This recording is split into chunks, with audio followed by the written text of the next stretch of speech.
There are some people who have walked this planet that leave behind them a legacy so profound that their name is remembered for generations.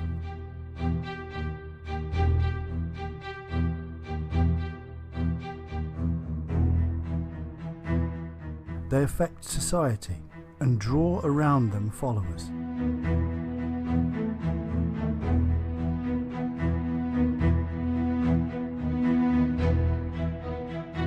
Sometimes these people become messiahs. Sometimes they become serial killers.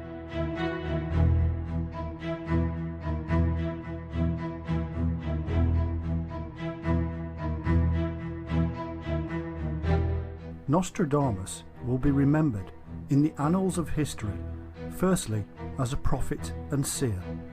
Others will remember him as a con artist, thief and liar.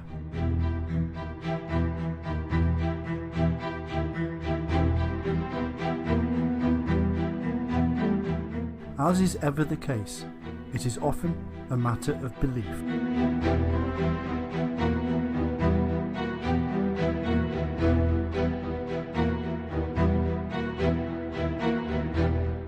Welcome to the world of the world's most famous and infamous prophet.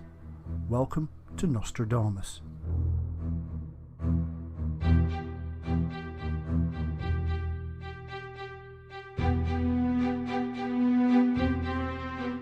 Nostradamus was a physician who believed he could predict the future. He published these predictions in the Prophecies.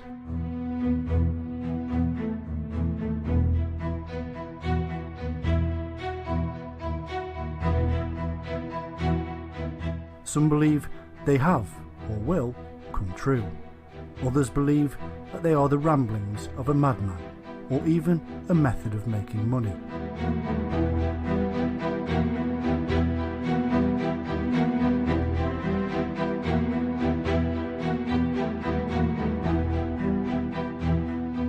He was born Michel de Nostradame in Saint-Rémy de Provence, France, in 1503.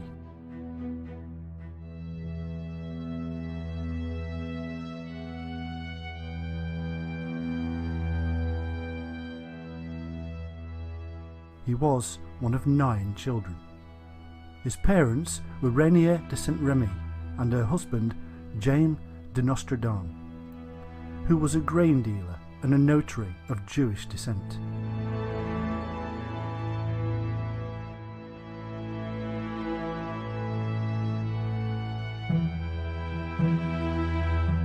The family name was altered when his grandfather converted to Catholicism to avoid persecution.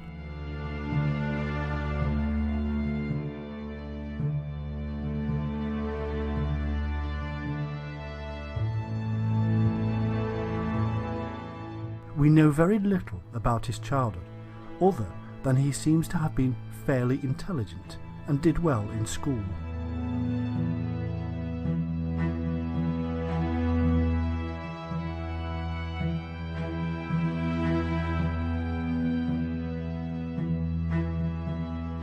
He learned Latin, Greek, Hebrew and mathematics, and some believe he was taught ancient Jewish mythology and astrology by his grandfather.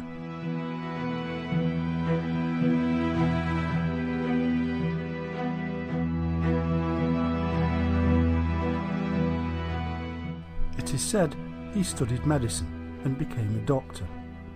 The story goes that he treated plague victims in France and Italy. The tale gets more interesting when we read that he had a kind of psychic awakening and started to practice the occult and astrology.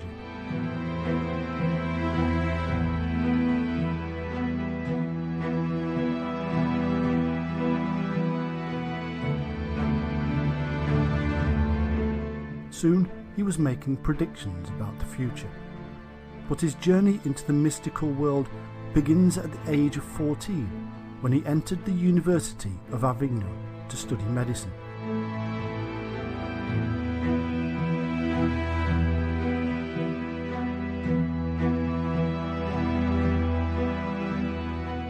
After only 1 year, he was forced to leave because of an outbreak of the plague.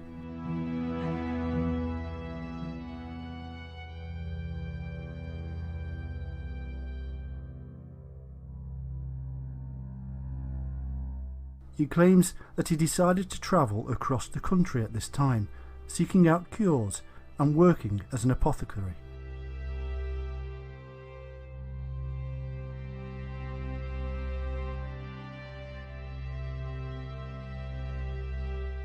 By 1522, he was once again back in university. This time he was in Montpellier to try and finish his doctorate in medicine.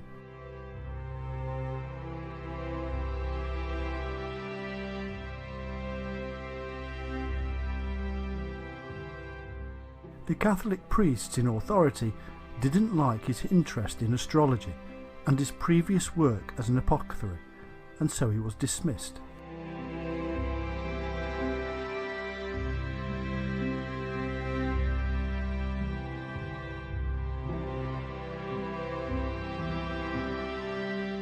Other accounts state that he in fact did finish his doctorate in 1525, but this part of the tale is very sketchy and not to be trusted.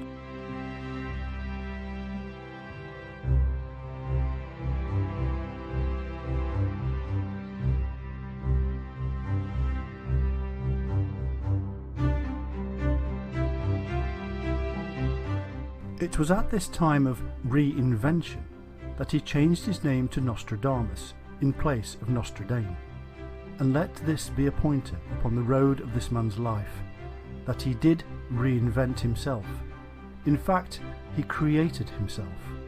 He wrote his own biography as he moved along, and so be careful of what you are told about the man.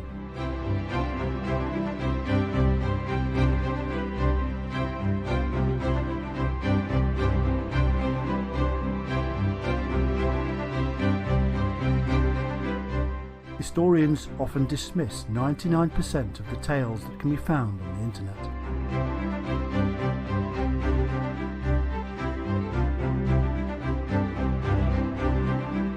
For the next few years, Nostradamus travelled throughout France and Italy.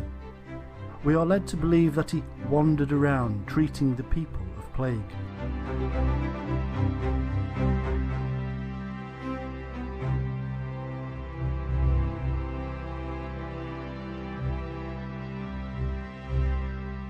Instead of the usual bloodletting and mercury-poisoned potions, we are told that this clever half-doctor instead introduced hygiene controls and the removal of infected corpses from the streets.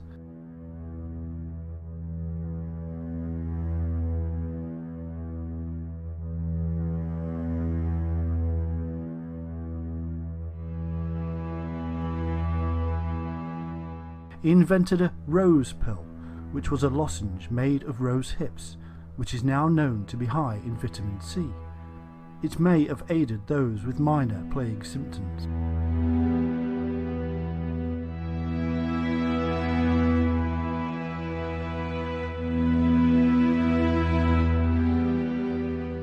Through the use of this lozenge, hygiene, low-fat diets and fresh air, Nostradamus made a name for himself as a kind of miracle doctor.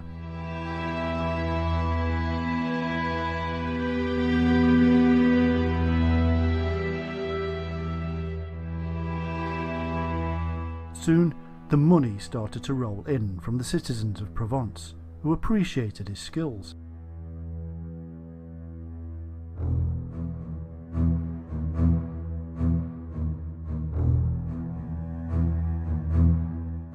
In 1531, he was invited to work with a leading scholar of the time, Jules César Scaliger, in Agen, in southwestern France.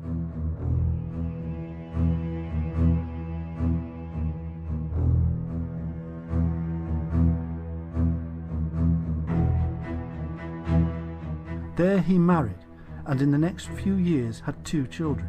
In 1534, his wife and children died, presumably of the plague, while he was travelling on a medical mission to Italy.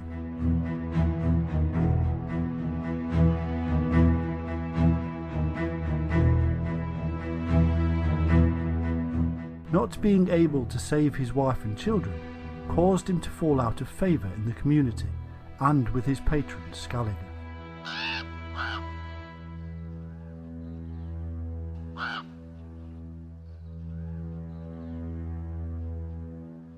By 1538 he was being accused of heresy and ordered to appear before the Catholic Inquisition. And so he duly escaped to Italy, Greece and Turkey for a few years to let the heat dissipate.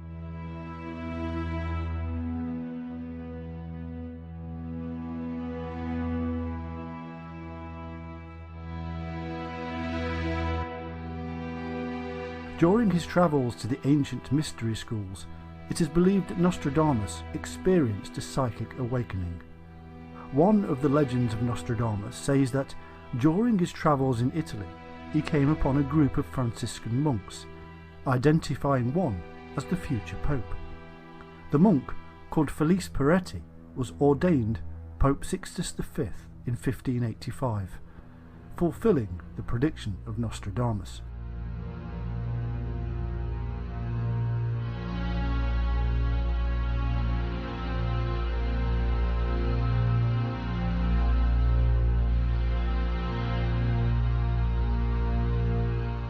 He was soon pretty sure he'd escaped the clutches of the Inquisition, and so returned to France, where in 1547 he settled down in his hometown of Salon de Provence.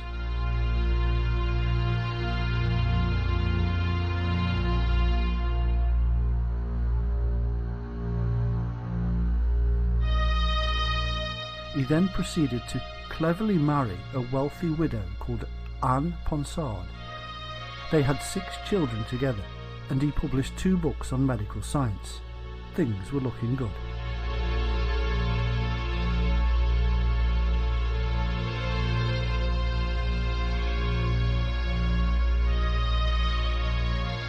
It didn't take long for him to move more and more away from medical science and towards the world of the occult.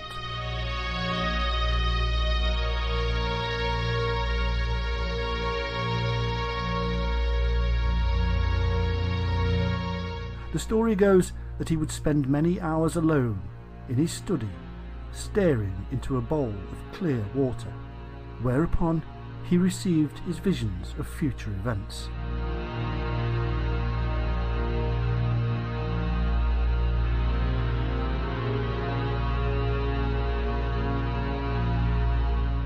By 1550, he had completed his first almanac of prophecies based upon his visions and astrology.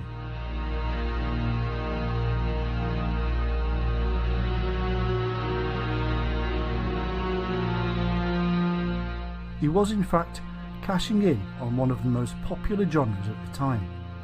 Almanacs were used for all manner of things, from farmers and merchants to just pure entertainment.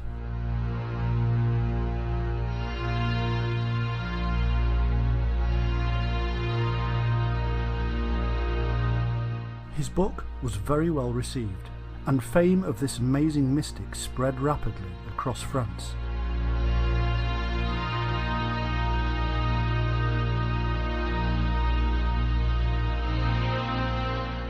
And so he wrote more. By 1554, his focus was almost entirely on the prophecies, and he decided to write a grand opus entitled Centuries.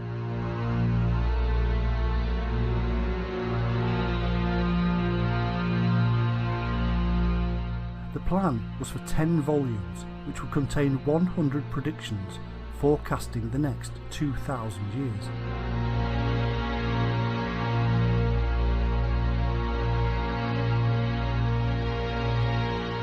In 1555, he published The Prophecies, which was a huge collection of his major long-term predictions.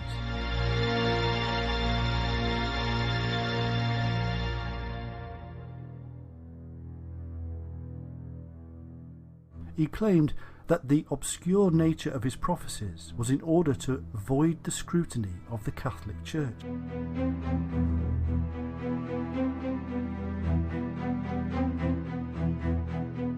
He wrote them in what are known as quatrains, or 4-line verses. He mixed in Greek, Latin, Italian and Provençal to confuse things even more.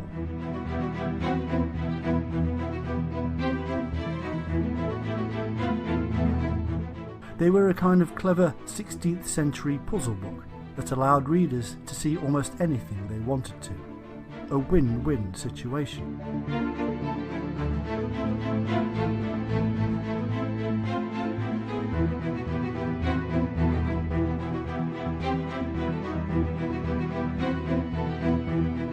There were many accusations.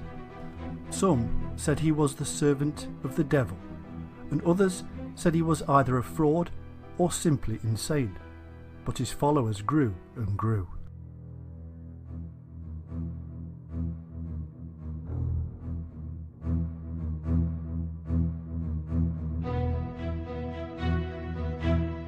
Thousands started to believe that his prophecies were spiritually inspired.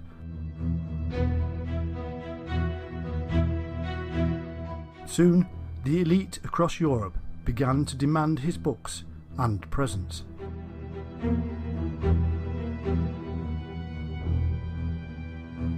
Catherine de' Medici, who was the wife of King Henry II of France, counted herself amongst his greatest followers.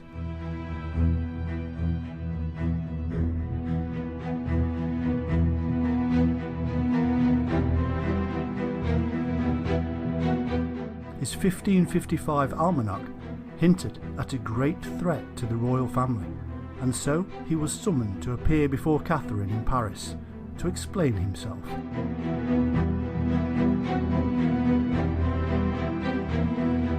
He dutifully explained and proceeded to draw up astrological charts for the royal children. He was soon made royal counsellor and physician to King Henry's court.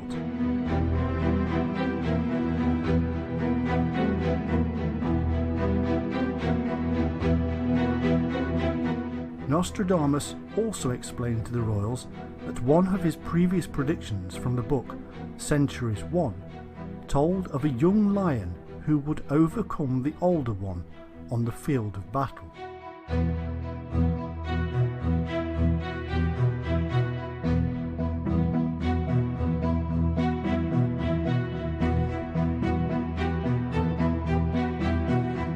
The young lion would pierce the older one's eye. He explained that in truth he wanted the king to avoid a jousting match. Alas, 3 years later, King Henry, then 41 years old, died when jousting and a lance pierced his eye and entered his brain. He died an agonising death 10 days later from infection.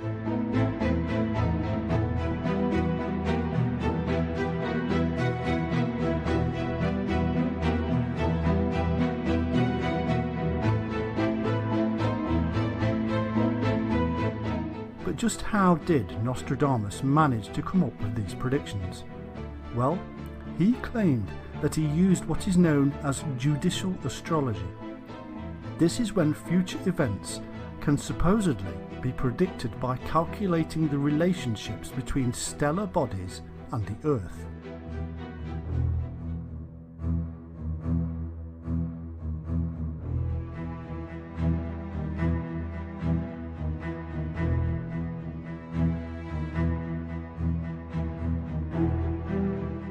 He said he used classical sources such as Plutarch and medieval chronicles. This may in fact be true, because modern historians claim that what Nostradamus really did was to steal ancient end-of-the-world prophecies from places such as the Bible, and then, using his astrological readings of the past, he simply projected them forward.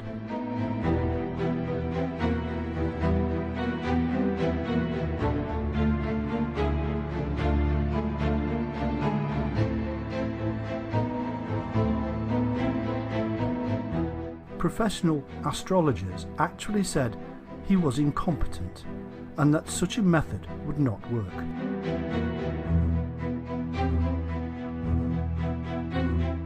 His skills, however, did not help him with his own gout and arthritis, and in the last few years of his life he developed dropsy. This is known as edema, and it simply means that fluid accumulates beneath the skin and cavities of the body, and could cause heart failure. In June 1566, he knew the end was closing in and drew up a will, leaving almost everything to his wife and children.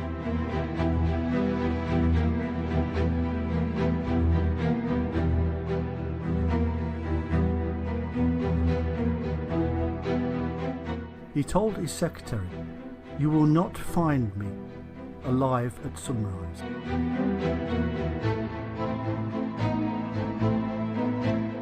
The next morning, he was reportedly found dead, lying on the floor next to his bed.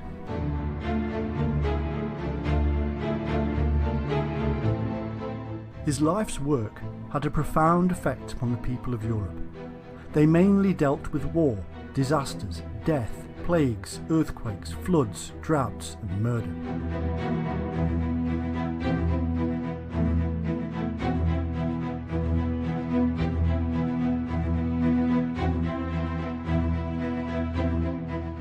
Thousands of followers across the centuries firmly believe that Nostradamus created the most accurate prophecies of any mystic throughout time.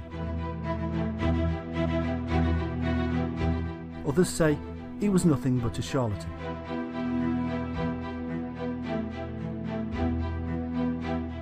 It is believed he predicted the French Revolution, the rise of Adolf Hitler and Napoleon, the attacks of September the 11th, and even the atomic bomb.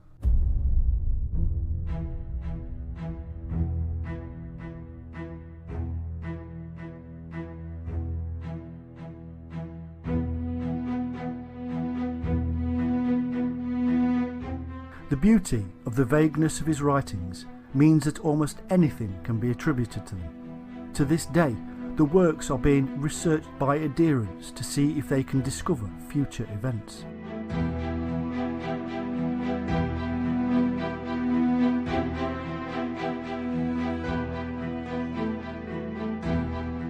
Looking back over them, it is child's play to attribute events to past writings because they can be taken so many ways.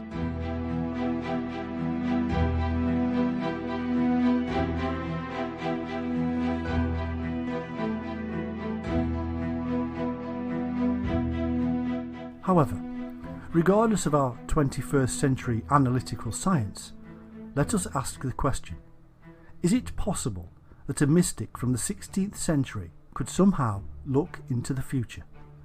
He did in fact make over 1,000 predictions, and some followers claim over half of these have already come true.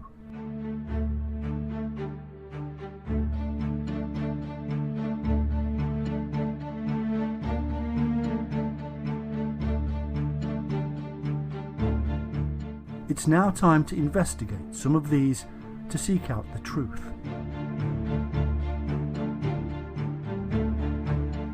We turn to the most famous, the prediction of the death of King Henry II of France.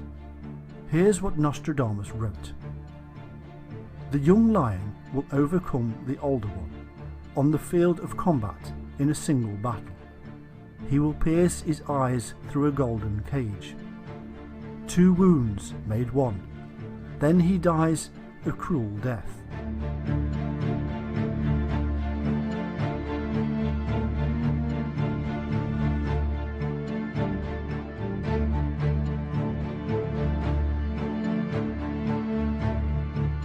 As we have already seen, Henry was warned not to joust, but he did. King Henry II, as the older lion, faced the Comte de Montgomery as the young lion. Both combatants had lions on their shields. In the final pass, Montgomery thrust his lance through the king's visor.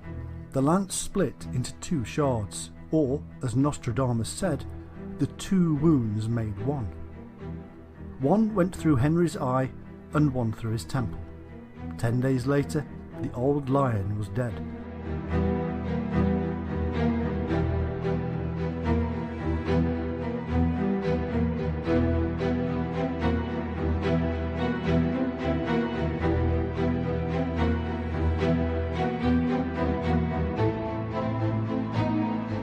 So what about another famous prediction, the Great Fire of London? Here's what Nostradamus said: "The blood of the just will be demanded of London. Burnt by fire, in the year 66, the ancient lady will fall from her high place, and many of the same sect will be killed.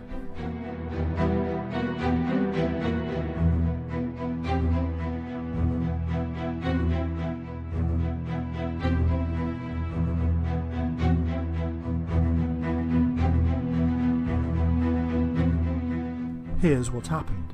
In 1666, on September the 2nd, a small fire started in a bakery in London. The result was a massive fire that lasted for 3 days and consumed the city.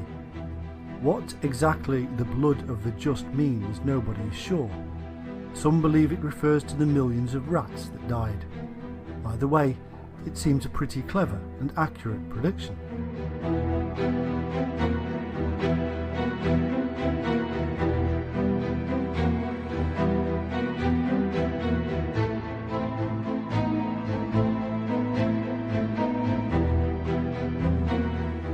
An even bigger and far-reaching prediction is that of the French Revolution. Here's what Nostradamus said. From the enslaved populace, songs, chants and demands, while princes and lords are held captive in prisons. These will, in the future, by headless idiots, be received as divine prayers.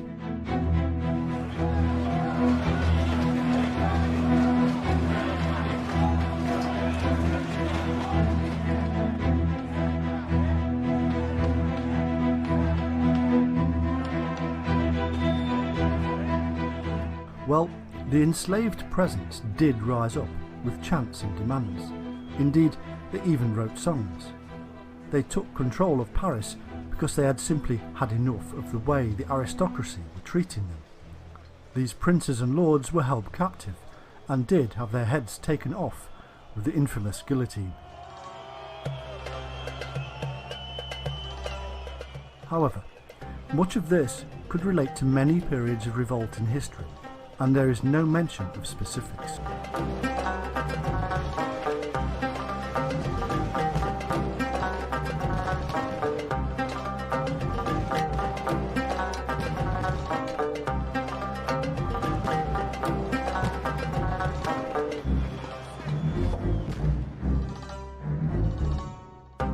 So what about that famous Hitler prediction?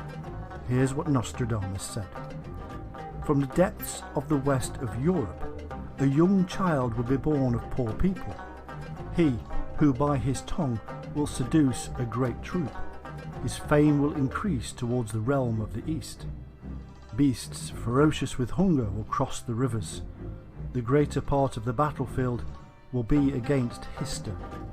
Into a cage of iron will the great one be drawn, when the child of Germany's observes nothing.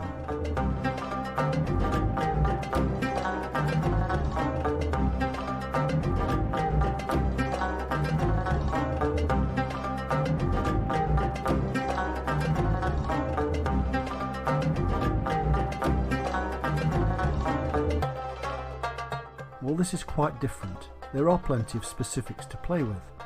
What happened in history, and does it relate to the prediction? Hitler was in fact born on April the 20th, 1889 in Western Europe to very poor parents. Nostradamus said he would be from the depths of the west of Europe, a young child born of poor people.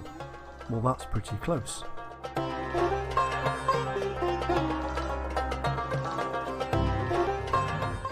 Hitler moved to Germany after World War I and did in fact rise to be a legendary leader through his amazing methods of speaking.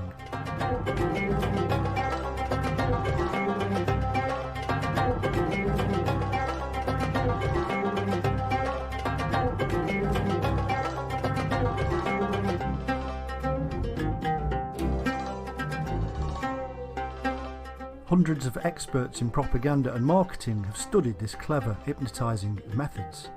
So when Nostradamus said by his tongue will seduce a great troop, he was pretty damn close.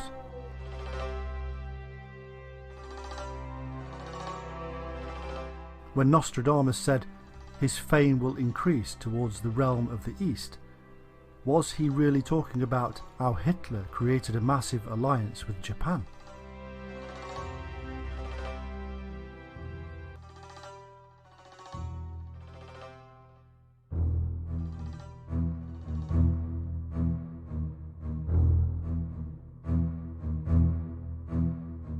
When Nostradamus said, "Beasts ferocious with hunger will cross rivers," was he really talking about the way the beasts of the German army crossed river after river to invade and conquer France and most of Europe?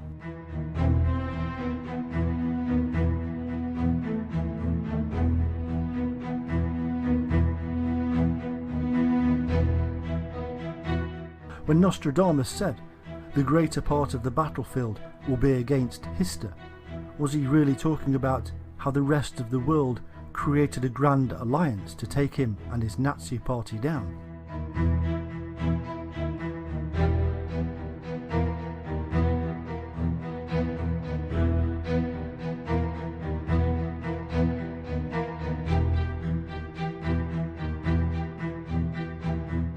Apart from the obvious misspelling of Hister, this is a pretty clever set of links to something that Nostradamus could never have known about.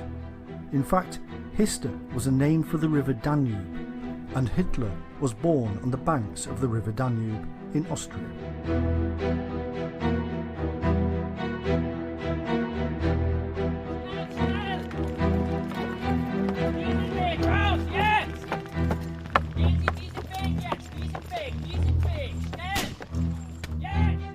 It is also claimed that Nostradamus predicted the atomic bomb. Here's what he said. "Near the gates and within 2 cities there will be scourges the like of which was never seen. Famine within plague, people put out by steel, crying to the great immortal God for relief."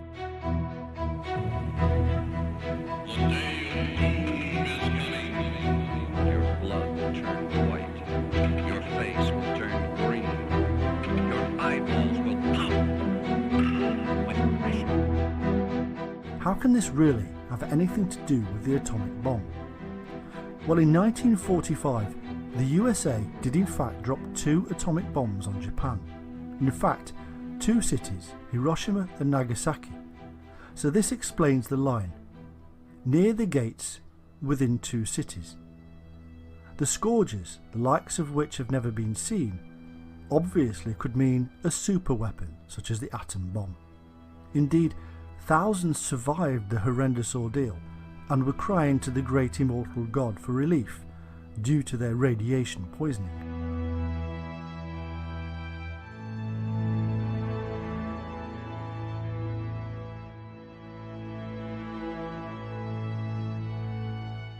Even further into the future for Nostradamus were the murders of John F. Kennedy and his brother Bobby Kennedy.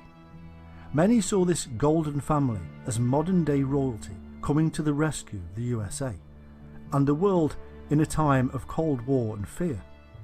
They were truly seen by many as great. Here's what Nostradamus predicted. "The great man will be struck down in the day by a thunderbolt, an evil deed foretold by the bearer of a petition. According to the prediction, another falls at night time. Conflict at Rheims, long, and a pestilence in Tuscany."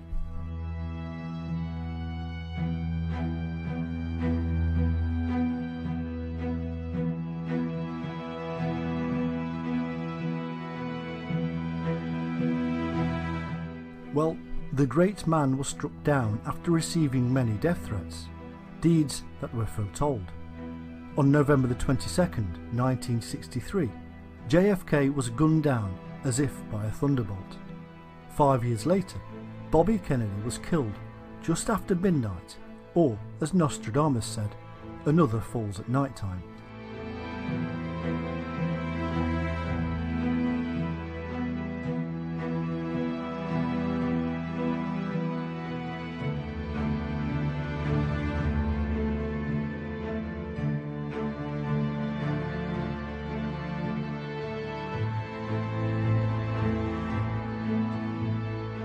The date, September the 11th, 2001, is now ingrained in the minds of all modern people. The day the terrorists struck. But did you know many believe Nostradamus predicted the attacks? Here's what he said. "Earth-shaking fire from the centre of the earth will cause tremors around the new city. 2 great rocks will war for a long time. Then Arethusa will redden a new river.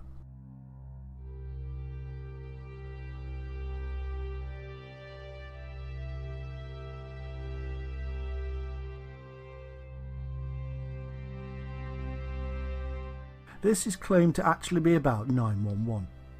In fact, it is slightly twisted by modern conspiracy theories. The original quatrain reads, "Sea of fire at the world's centre, the tower of the new city will tremble. Two great blocks will be at war for a long time. Then Arethusa will redden a new river." Yes, two towers were taken out by terrorists, or as the followers believe, the two great rocks. The World Trade Center is thought to have something to do with the statement, "fire from the centre of the earth." The problem here is when Nostradamus wrote these, there was a new city, and it was Napoli, which lies between two great and powerfully dangerous rocks known as volcanoes. He was in fact simply talking about earthquakes hitting Napoli, as they often have. This often causes the sea to rise and redden. Arethusa was in fact a Greek water nymph that would rise, nothing more.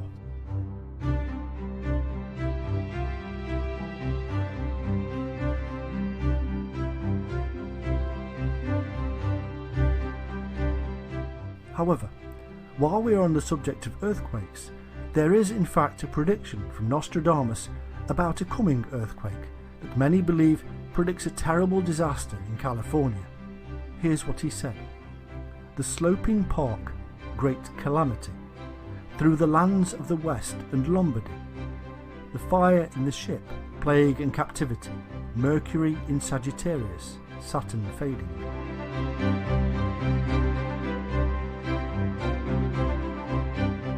This may not yet have come true. Followers have to decide what it may mean. The sloping park, great calamity, is thought to literally mean earthquake, sloping earth causing calamity.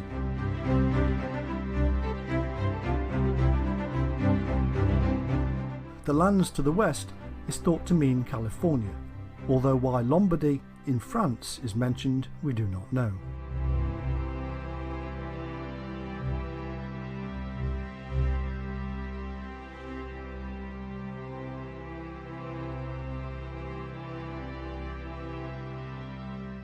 The fact remains that this could simply be yet another one of the 1,000 predictions that are so obscure they could mean almost anything from any period in history. Nostradamus explains that the reason his prophecies are so obscure was to avoid persecution from the Inquisition. He also gives this as the reasoning why the quatrains are not in chronological order. Nostradamus left his predictions in the form of almost 1,000 four-line verses called quatrains and a collection of six-line verses called sixteens. The prophecies are not sequential by date, which makes it easier to attribute any of them to any tale you want from any period. Although there are many coincidences, it does not prove accurate prophecy.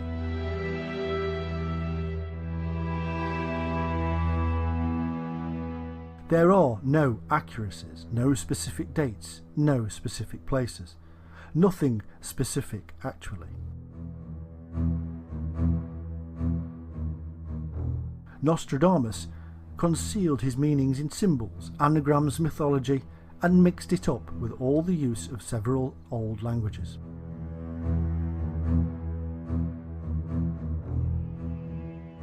He combined three languages, mixed it all together with symbolism and cryptic messages, and then put them in four-line verses.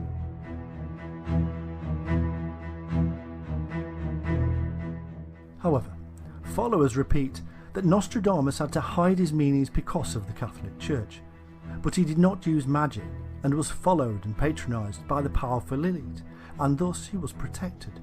He was not prosecuted. He could have been more specific.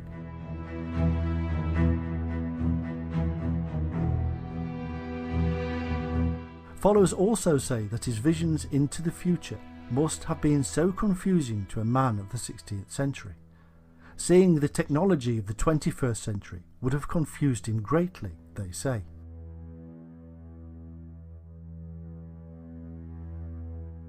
He would not have had the language to explain airplanes, for instance.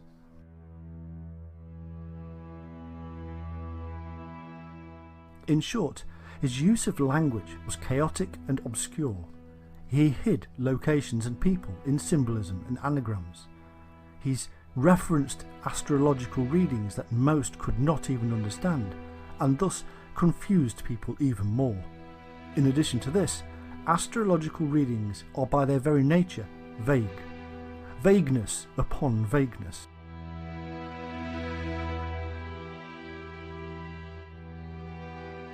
However, we have seen some of the past events that Nostradamus supposedly predicted. Are there prophecies for our future? There are indeed, and one of them is quite scary and speaks of the coming 3 Antichrists.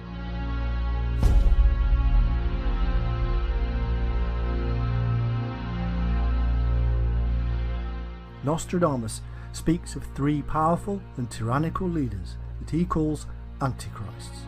He said they would lead their people through reigns of terror after first seducing them with promises of greatness.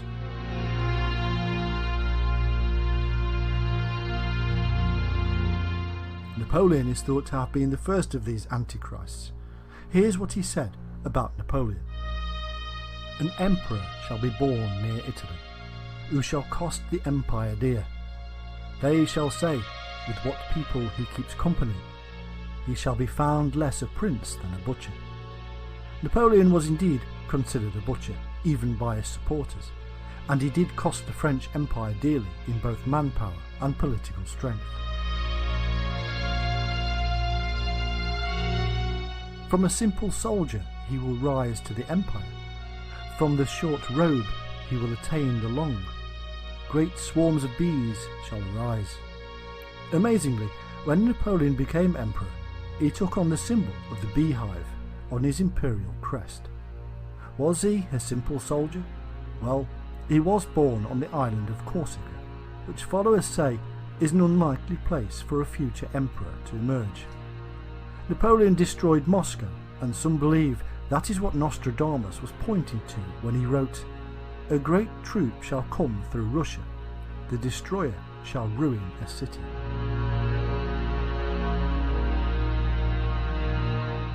Napoleon's forces in fact advanced too far into the country and got trapped in the Russian winter. Napoleon had to retreat, and this is what Nostradamus said. The rear guard will make defence.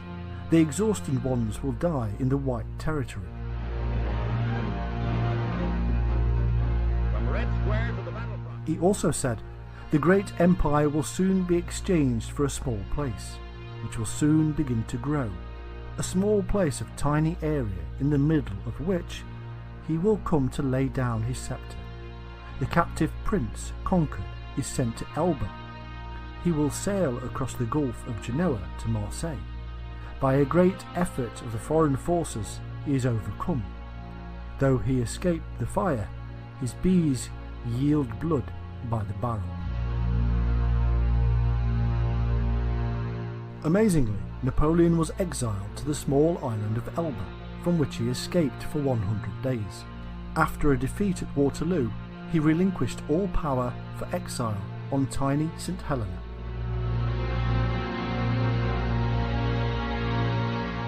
So that's the first Antichrist.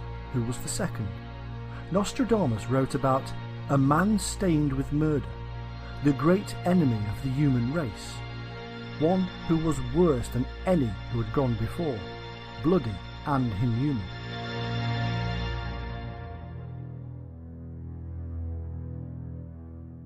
Most followers of Nostradamus agree that he was referring to Adolf Hitler.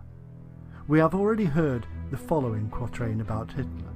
Out of the deepest part of the west of Europe, from poor people a young child shall be born, who with his tongue shall seduce many people, his fame shall increase in the Eastern Kingdom.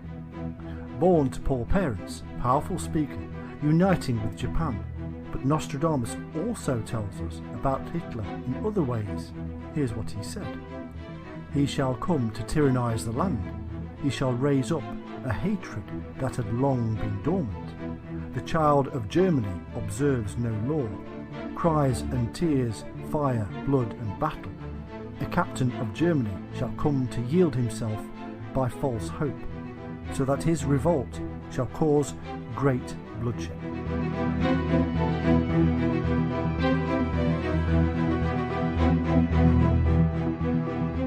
Anybody who knows the history of Adolf Hitler and the Nazi Party will now see the similarities. This child of Germany seduced his people and raised a dormant threat. He did ignore all the treaties from World War I, or as Nostradamus said, the child of Germany observes no law. He did raise false hope, and he did bring great bloodshed.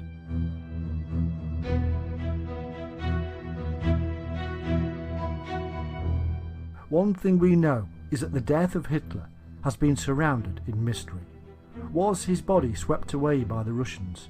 Was it completely destroyed? Did he live and escape to South America? Nostradamus supposedly predicted the rise, life, death, and uncertainty of the evil Hitler. Here's what he said. Near the Rhine, from the Austrian mountains, will be born a great man of the people, come too late, a man who will defend Poland and Hungary, and whose fate will never be certain.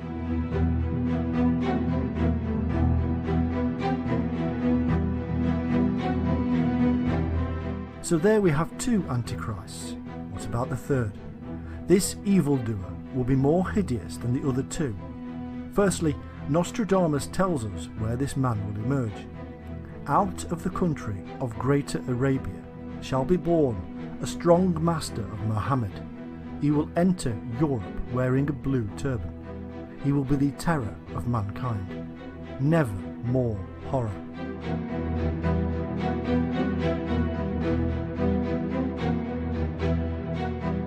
To our modern Western ears, this sounds like some kind of terrible Islamic terrorist. From Greater Arabia, a strong master of Muhammad, entering Europe, and he will be the terror of mankind. Scared yet?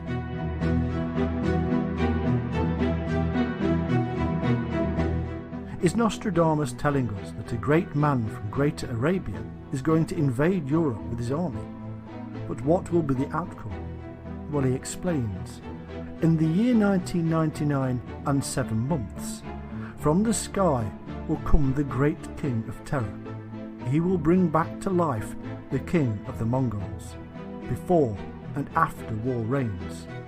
Of course, there's a problem here with the date, isn't there?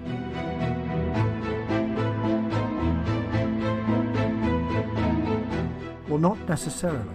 In 1999 and 7 months, a great terror comes. Well, the 7th month is July, and not a lot happened in 1999 in terrorist circles. What did happen was this: a series of massive terrorist attacks in Russia, killing more than 300 people and injuring over 1,000.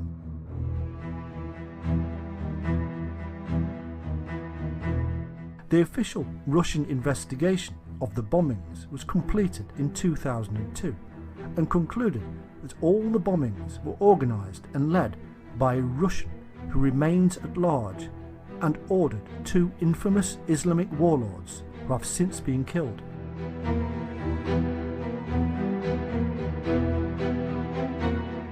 Five other suspects have been killed and 6 have been convicted by Russian courts on terrorism-related charges. However, according to historians, the bombings were coordinated by the Russian state security services to bring Putin into the presidency. Now this really is ushering in a period of instability. Both the West and the East support opposing sides in the worldwide terrorist scene, and Putin has been a big player.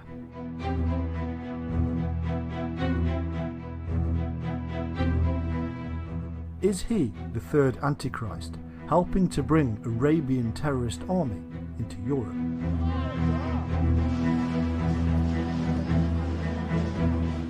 According to Nostradamus, this will all bring about a Third World War that will last 27 years.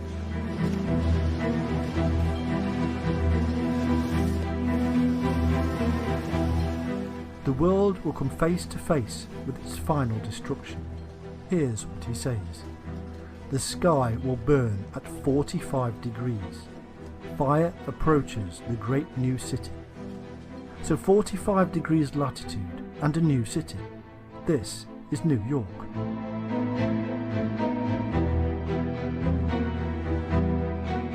A great fire will approach New York City, and as Nostradamus says, by fire he will destroy their city. A cold and cruel heart. Blood will pour, mercy to none. Doesn't sound too good, does it?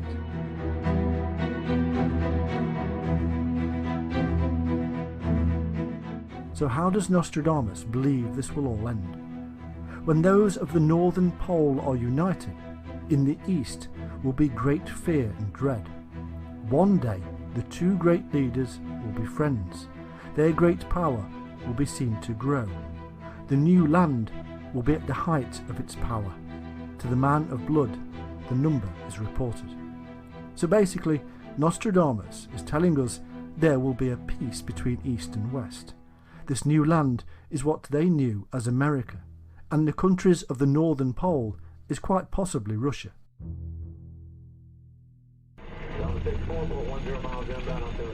So it seems these two nations will use terrorism to bring about a Third World War, and then after 27 years a peace accord will be signed.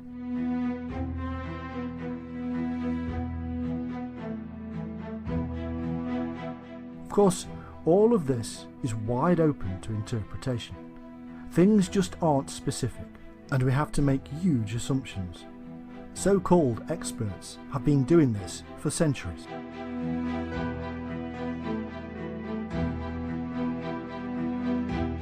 Apparently, the world is going to end in 1666, 1999, 2012, and now 2096, even though Nostradamus never in fact said any of that.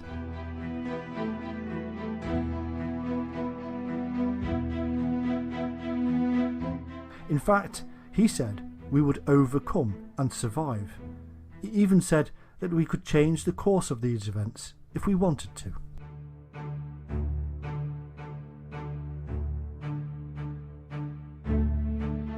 He did predict the end of the world, but the dates are argued over and could be 3786 or 3797.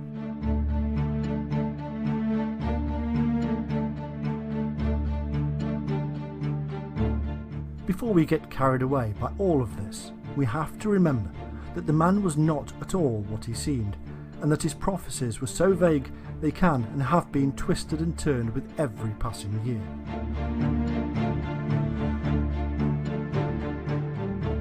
There is more to Nostradamus than his published prophecies. In fact, he wrote letters, and there is one particular letter he wrote to his newborn son called Caesar.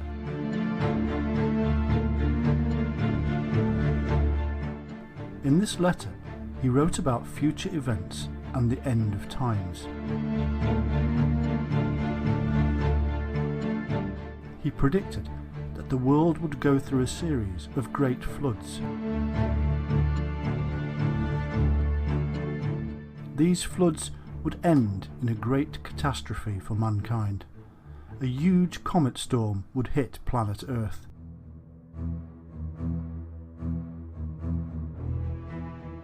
After this, there is nothing. It's almost as if he's telling us there will be no future for mankind.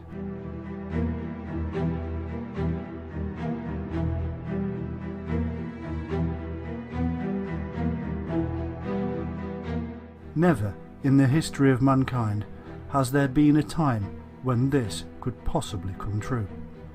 Now is the time.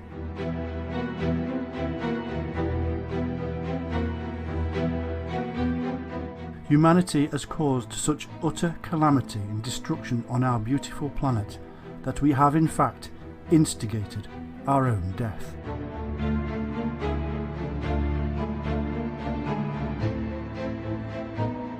We have caused the earth to warm through our poisonous behaviour, and this is melting the icebergs of the world.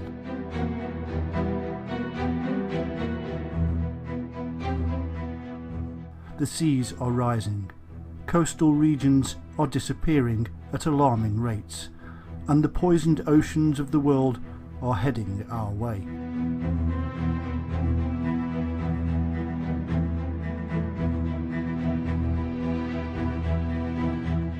Never in the history of mankind could we safely predict a storm of comets, because never in the history of mankind has there been the technology for humanity to launch intercontinental ballistic missiles at each other.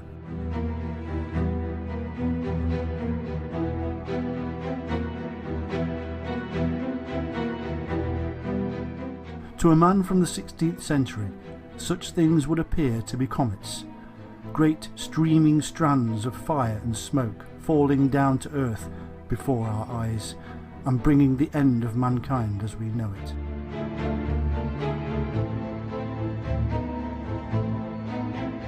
This is exactly what Nostradamus wrote to his child. But, my son, I tell you that I have seen it thus. There will be floods of such nature that no place on this world will not be affected, and for a long time everything will be beneath the surface of water, and everything will be destroyed, with the exception of the weather and space. After these floods, such a great amount of fire of glowing stones will fall from the sky that nothing will be able to escape this last destructive firestorm.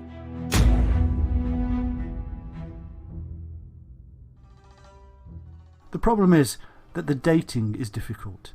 It may be that he indicated this would happen 7,000 years after his writing of the letter, but this goes against other prediction dates for the end of the world.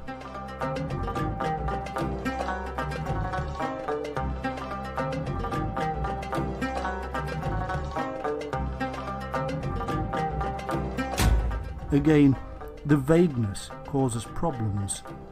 The events of flood and glowing stones falling from the sky are not vague, and we now know what these could mean.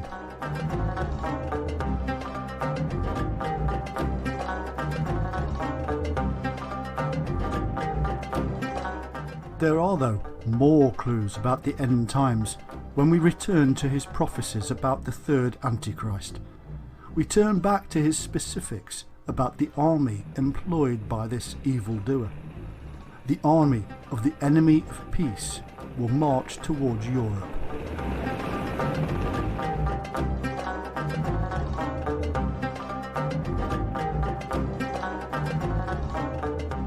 They will emerge from the south of Russia, and through Turkey they will invade Europe.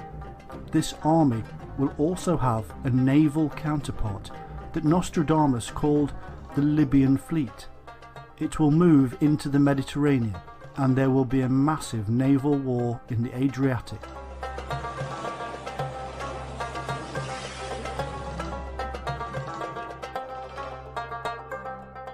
Malta, Sicily, Sardinia and other islands will be destroyed. Again, never in the history of mankind has there been such firepower with the ability to wipe out islands until now.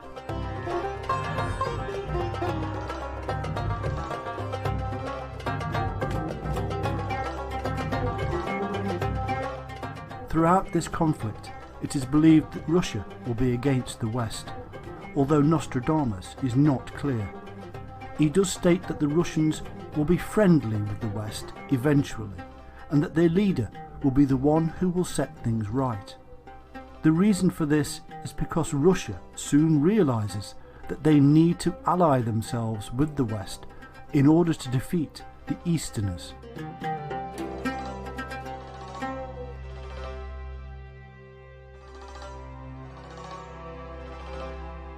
These Easterners are in reality the people of China and various former Soviet nations. In addition to these Easterners, will be allied with the Islamic nations of Asia and the Middle East.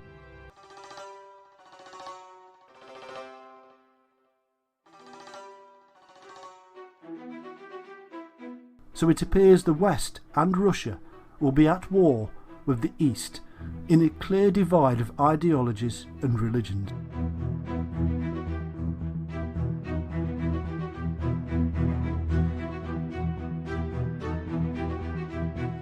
Again, looking at world events today, it is not a stretch of the imagination to realise that China and the Muslim world could easily find themselves at war with the mainly Christian materialistic West.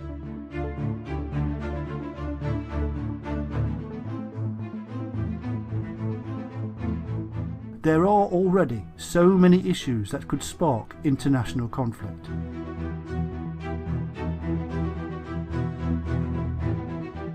How could Nostradamus have known this in the 16th century? He couldn't.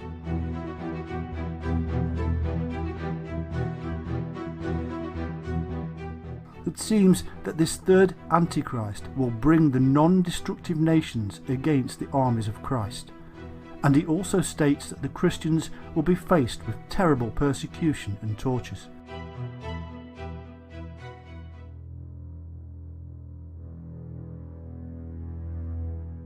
This terrifying war will last for almost 28 years, and both sides will suffer horrendous casualties.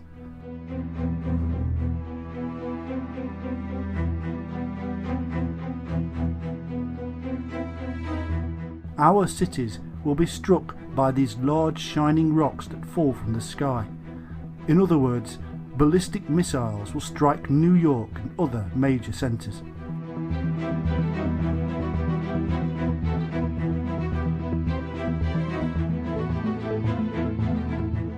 As if this isn't enough, there will follow a great and dreadful pestilence that will wipe out 2/3 of the world's population. This could be nuclear radiation or the spread of disease as society breaks down.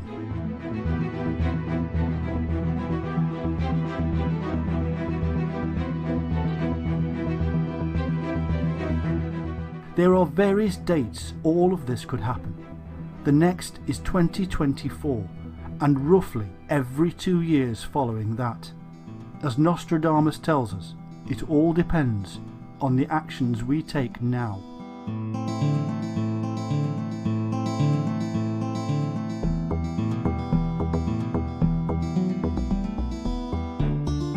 What we do know is that the predicted flood we spoke about earlier comes after the war with the Antichrist.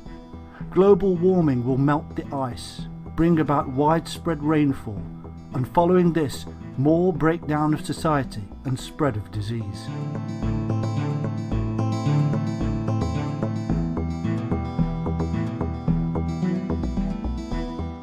In addition to all of this, it is thought that global warming and the melting of ice caps could cause the planet to shift on its axis, causing tidal floods to worsen.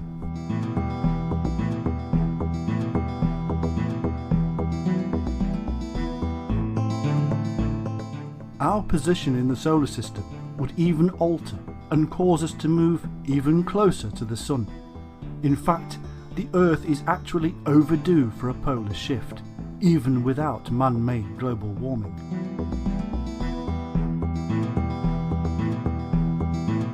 There is absolutely no way a man from the 16th century could have known about any of this. He had some way to see into the future.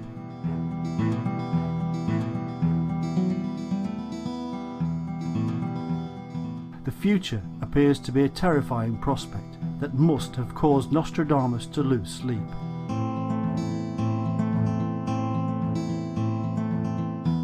There is no wonder that he tried to tell us.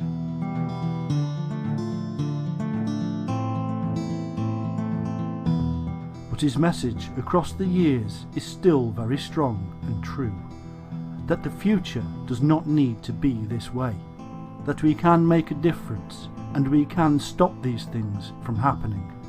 The question is, will we listen?